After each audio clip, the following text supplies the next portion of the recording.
continuous repetitive Saidi rhythm. So think doom tech, doom doom tech for each 8 count. With the first part that we were doing, we accented those down, ups with our hips so that we were hitting each of those dooms with a downward hip and the tech was lifting back up. And we actually would have done that 4 times because we did 2 on the right and then switched and did 2 on the left. So with our hip drops, we started off with our right hip lifted slightly, ready to drop on the first doom, down, up. Now for our down, down, you don't want to go all the way down because you don't quite have enough time to recover all the way back up. So you do about halfway, down, down, up, down, up, down, down. And so that second time, instead of coming back up, that's where we step behind the switch to our left, down, up, down, down, up, down, switch behind. We're not going to do the hips again. We're going to switch to Mayas now. And we're going to take 2 full Mayas, each one to that full down, up rhythm of the Saidi. First, right, left, right, left.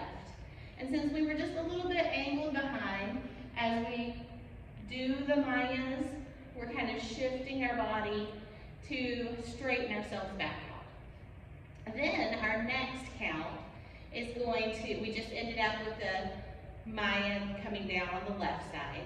We're going to do a counterclockwise big hip circle and then follow it with 2 little circles in place. Our next section is going to have us undulating to the side.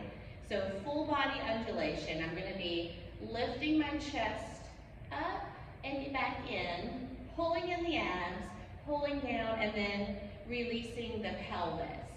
And at the same time that we're doing this roll down, our feet are rocking in place, and we're also scooting to the side so that we take our undulation to the side.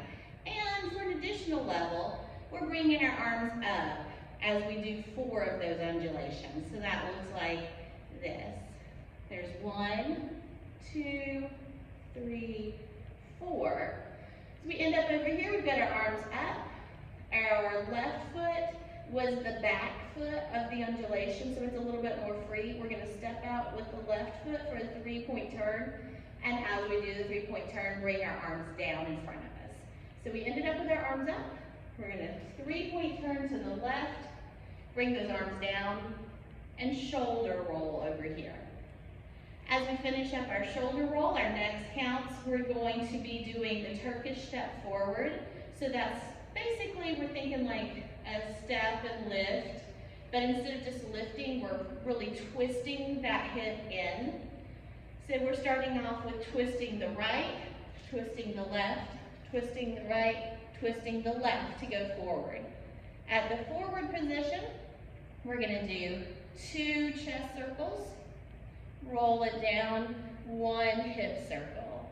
So that would be 1 full 8 count, because our 2 chest circles would be 1, 2, 3, 4, roll down would be 5, 6, hip circle would be 7, 8. Now we're going to roll back, starting with the left hip, so that requires me to drop that hip in front, bring it up and around as I step back on the left foot. Drop the right hip, up and around and step back, left hip. And now this one we're going to have to fudge. Just drop it and kind of come center rather than going all the way back. Because the last thing that we're doing is walking with our hip circles, 1.5 circles to the right, 1.5 to the left. So we can't get ourselves all the way back there, or we have nowhere to go with our hip circle. So walking to the right, 1.5 circles, and kind of pull that up into your abdomen. 1.5 circles to the left, and again a little pull right at the end. And then we will be ready to just start our whole routine over again with those hip drops on the right. So I think with the music we were using, we were able to go through it about 2 or 3 times. And let's just practice that some more at home if you'd like to. And again, This is not something that you have to memorize, because this is from our class where we just do the different steps of belly dance for fun and to build our dancer vocabulary.